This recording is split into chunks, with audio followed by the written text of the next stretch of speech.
Pondok pesantren Al Zaitun mulai banyak dibicarakan beberapa bulan terakhir ini.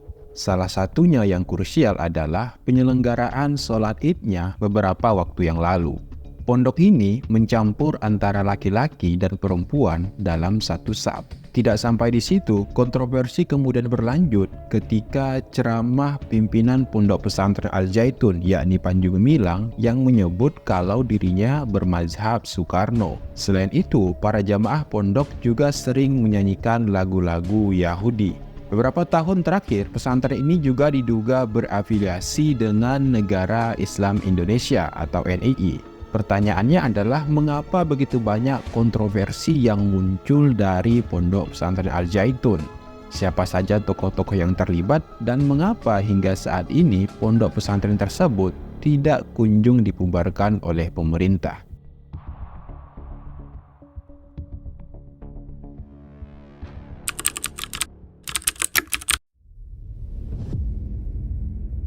Pertama-tama yang penting untuk diingat adalah bahwa Pondok Pesantren Al Zaitun bukan hanya menjadi polemik ataupun pembicaraan pada tahun ini saja.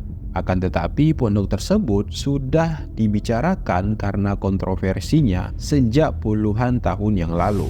Institusi ini dikenal karena memiliki program pendidikan yang unik dan berbeda dengan sekolah tradisional lainnya. Berdasarkan website resminya, Pondok Pesantren Al Zaitun dibangun oleh Yayasan Pesantren Indonesia atau YPI. YPI sendiri terdaftar sebagai sebuah yayasan yakni pada 1 Juni tahun 1993.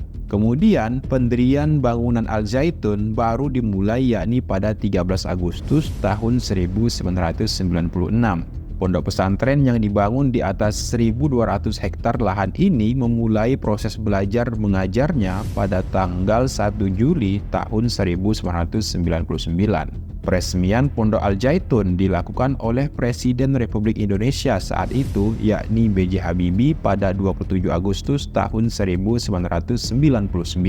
B.J. Habibie pernah mengatakan bahwa alasan dirinya meresmikan Al Zaitun adalah karena pondok pesantren ini berfokus pada peningkatan kualitas iman dan takwa kepada santri-santrinya. Pada tahun 2003, mantan Kepala Badan Intelijen Negara AM Hendro Priyono pernah berkunjung ke pondok tersebut. Kedatangan Hendro Priyono kala itu untuk mewakili Presiden Megawati Soekarno Putri. Dalam kunjungan tersebut, Hendro Priyono bahkan menyebut akan menghajar siapa saja yang berani melawan Al Zaitun dan mencap mereka sebagai iblis.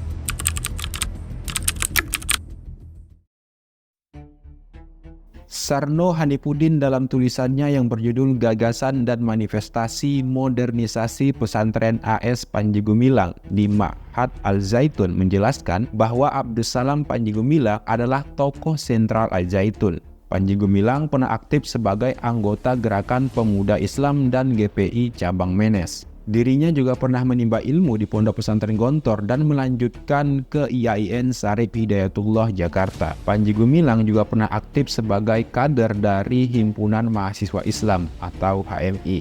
Dalam tulisan yang terbit di jurnal tersebut, terdapat dua pandangan tokoh ex-NII, yakni Al-Haidar dan Umar Abduh. Kedua tokoh ini menyebut bahwa Panji Gumilang terlibat dalam NII yang dilarang oleh Orde Baru. Al-Haidar dalam bukunya yang berjudul Sepak Terjang KW9 Abu Toto Syekh Panji Gumilang menyebut bahwa Panji Gumilang adalah seorang oportunis yang memanfaatkan agama demi kepentingan pribadi. Menurutnya, Panji Gumilang juga memiliki misi terselubung untuk menghancurkan pemahaman nilai-nilai Islam. Sementara itu, Umar Abduh menyebut bahwa Panji Gumilang sebagai pemeras yang mengatasnamakan NII Kartosuwiryo dan menggunakan NII tersebut sebagai alat untuk mencapai tujuan individualnya.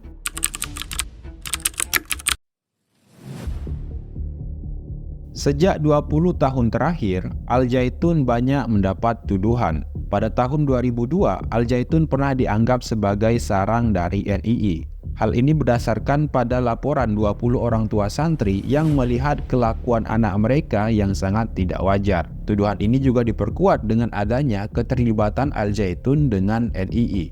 Dalam menanggapi hal tersebut, pemerintah kemudian membentuk sebuah tim investigasi. Dalam prosesnya, menurut Menteri Agama saat itu bahwa tim tersebut mengalami kesulitan yang tidak bisa masuk ke dalam lingkungan pondok pesantren. Investigasi akhirnya menggandeng aparat kepolisian dan LIPI yang mana menghasilkan beberapa catatan.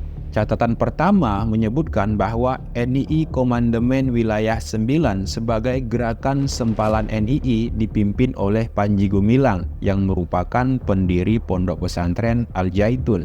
Penyimpangan ajaran dalam NII KW 9 tersebut diantaranya dosa jamaah dapat ditebus dengan uang. Selain itu juga ada keharusan untuk mendahulukan ajaran NII dibandingkan sholat dan juga ajaran terkait dengan hijrah.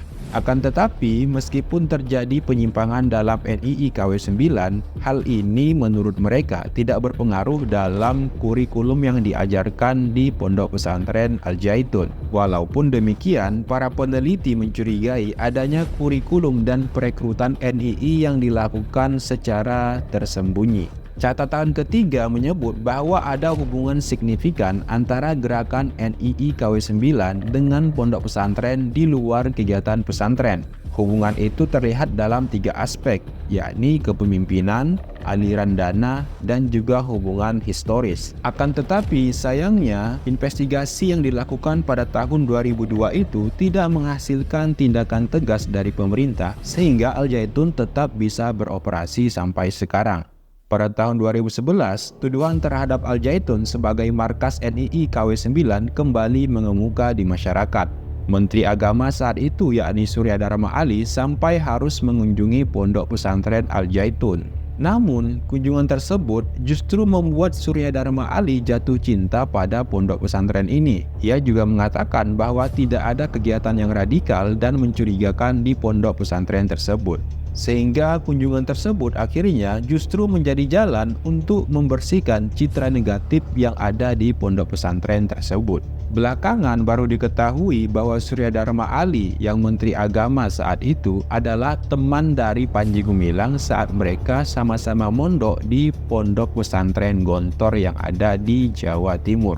Lama tidak ada kabarnya, tahun 2023 ini pondok pesantren tersebut kembali membuat kontroversi yang membuat masyarakat ikut gerah. Bahkan NU Jawa Barat mengharamkan untuk memasukkan anaknya di pondok pesantren tersebut. Nahdlatul Ulama Jawa Barat menyebut bahwa Al-Zaitun menyimpang dari ajaran Ahlus Sunnah wal Jamaah.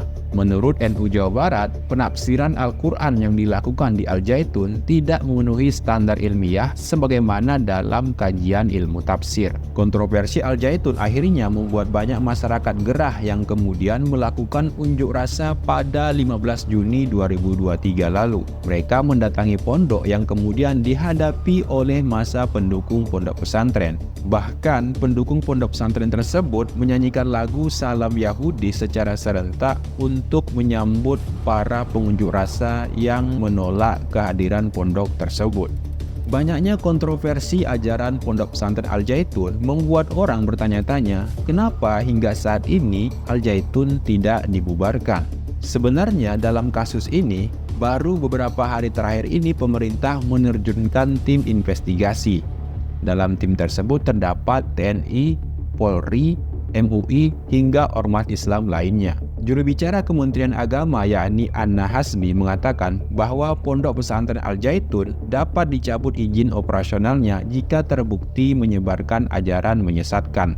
Investigasi akan terus dilakukan untuk merumuskan sikap apa yang tepat dan adil terkait dengan pondok tersebut. Karena bicara Al-Zaitun bukan saja bicara soal Panji Gumilang dan tudingan NII-nya. Akan tetapi Al-Zaitun juga soal ribuan santri yang mondok di dalamnya. Itu saja untuk video kali ini, sampai ketemu di video-video selanjutnya.